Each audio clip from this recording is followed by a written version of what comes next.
there is a comparison of this.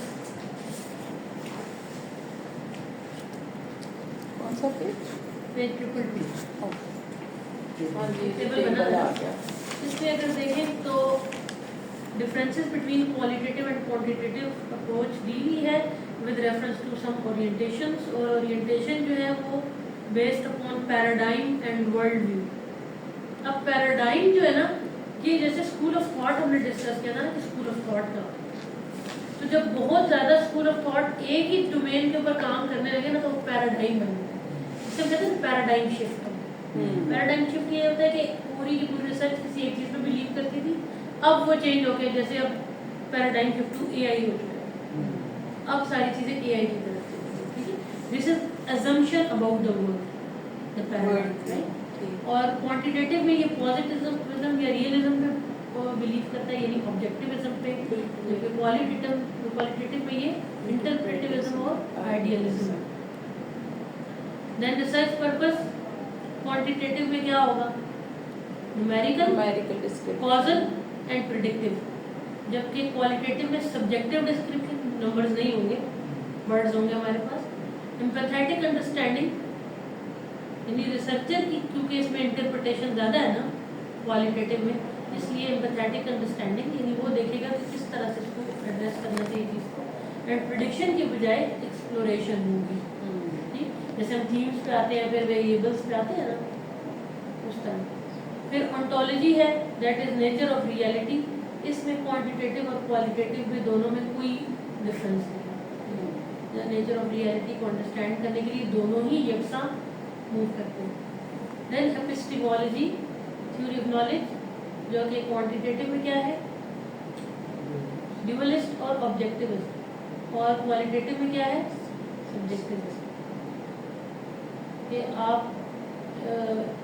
Knowledge जो है वो हमेशा ऑब्जेक्टिव मीन्स के साथ हासिल की जा सकती है, यानी रियलिटी है बस हमने उसको रिपोर्ट करना है। जबकि सब्जेक्टिविज्म का मतलब ये है कि हमें रियलिटी के साथ इंटरेक्ट करना है और अपनी थिंकिंग के अकॉर्डिंगली रियलिटी को एक्सप्लेन करना।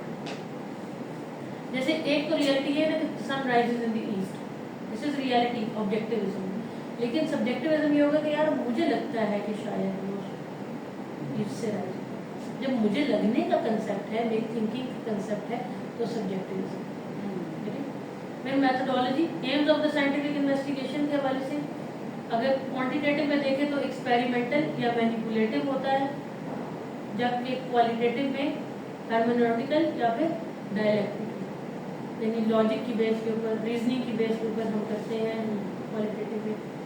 रिसर्च मेथड में, टेक्निक एंड टूल में अब यहाँ पे काफ़ी चीज़ें हैं। ठीक है, एक्सपेरिमेंटल एम्पिरिकल एग्जामिनेशन हो सकती है, measurement, hypothesis testing, randomisation, blinding, structured protocol, questionnaire, ये सारी चीज़ें क्वांटिटेटिव का पार्ट है। जबकि क्वालिटेटिव की रिसर्च मेथड की टेक्निक्स क्या होती हैं? एथनोग्राफी, ग्राउंडेड थ्योरी बीच में होगी, नहीं मेंशन की इसमें, case study, narrative, interviews, focus group, observation, field notes, recordings and films. ठीक, तो ये दोनों का तरीका डेटा कलेक्शन के बारे में एकदम डिफरेंट है। साइंटिफिक मेथड और रोल ऑफ थ्योरी, पॉजिटिविज्म में डिडक्टिव हो जाएगी और क्वालिटेटिव में इंडक्टिव।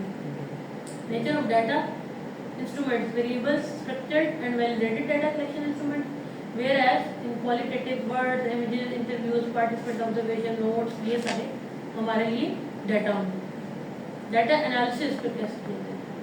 क्वांटिटेटिव में स्टैटिस्टिकल तरीके से, क्वालिटेटिव में डिस्क्रिप्टिव तरीके से, पैटर्न बनाकर, थीम्स बनाकर, ठीक है, वर्ड सर्च करके, वर्ड क्लाउड बना के, इस तरह की चीज़ें। रिजल्ट्स में जो क्वांटिटेटिव की फाइंडिंग्स होती है जनरलाइज होती है, जनरलाइजेबल होनी चाहिए। हम कहते हैं कि यही फाइंडिंग्स कहीं और भी अप्लाई करेंगे तो सेम रिजल्ट आएगा। और क्वालिटेटिव में पर्टिकुलरिस्टिक फाइंडिंग्स होती हैं, ये सिर्फ उसी कंटेक्स्ट या उसी फिनोमेना के ऊपर एडजस्टेड होती हैं, उसके अलावा नहीं होती। फाइनल रिपोर्ट, अब इसमें कोरिलेशन, कंपैरिजन और रिग्रेशन होता है, और उसमें इनफॉर्मल नैरेटिव, आपने बस एक्सप्लेन ही चीज़ें की हुई होती हैं। ठीक है, ये इस तरह से। अच्छा, अब आपके लिए ये है कि नेक्स्ट वीक अगर हम इसका क्विज कर लें, व्हाट डू यू थिंक? इसी आर्टिकल का क्विज करेंगे ताकि आपको ना ये तो याद हो जाए, ये तो आपकी टिप्स करनी चाहिए। इसके सवाल आते हैं यस मैम, ड्यूरिंग कॉम्प्रिहेंसिव का जो इंटरव्यू ये होता है table ma'am. As it is जो है ना आपको पता हो कि दोनों में फर्क क्या है, किन बेसिस पे। देखिए आप किसी भी सामने भी अगर ये बात आई बेट यू के दो सुपर नहीं बता सकते, वो ये कहेगा कि डाटा इसके अलावा नहीं बता सकते, ये बाकी नहीं बता सकते। ये हमें बहुत बड़ा एडवांटेज होगा कि आप कंपैरिजन का वो बना है इवन क्योंकि हम क्वालिटेटिव पढ़ भी रहे हैं पढ़ भी रहे हैं तो मैम, उसमें बड़ा भी यही चीज़ें हैं। ये वो हाँ, समराइज्ड फॉर्म समराइज फॉर्म है बिल्कुल। मैम मैम इसकी बुक मैंने पढ़ने की कोशिश की, समझ ही नहीं आती मैम। अब वो क्रिसवेल की है मेरे ख्याल है। यार वो कितनी मजे की बुक है, क्यों मैं वो शुरू में तो समझ क्या नहीं कमाल, जैसे ये आर्टिकल लिखा है ना आसान, वैसे ही वो क्रेसवेल की बुक है। मैम ये तो बहुत आसान लिखा हुआ है, वो भी इसलिए क्योंकि अभी हम थोड़ा सा 2 लेक्चर्स पढ़ चुके हैं जो हमें पता है एपिस्टेमोलॉजी ऑन्टोलॉजी क्या चीज़ है। वरना तो मैम ये वर्ड भी ऐसे थे सर पे बज रहे थे ये तो मैंने पहले भी आपको बुक कराए हैं। यस मैम, इसीलिए तो कह रही हूँ। मैंने कराया था शायद, मुझे लगता है। मैंने फर्स्ट टाइम आके मैंने ये सारी चीज़ें डिस्कवर की हैं यहाँ आके, कहाँ इस इकरा में मैम। तो ऐसे ही होता है, Yes, PhD में बनना इसकी चाहिए। में नहीं पता कुछ चलिए नया सीखोगे तो मजा आएगा ना। Yes. पुराने सीखोगे तो हाँ यस मैम, एक होता है ना, एक होता है सिर्फ पढ़ना, एक होता है मजे से। यस मैम, अब पढ़ना ही है तो पूरा मजे ले लिए हैं। बिल्कुल मैम।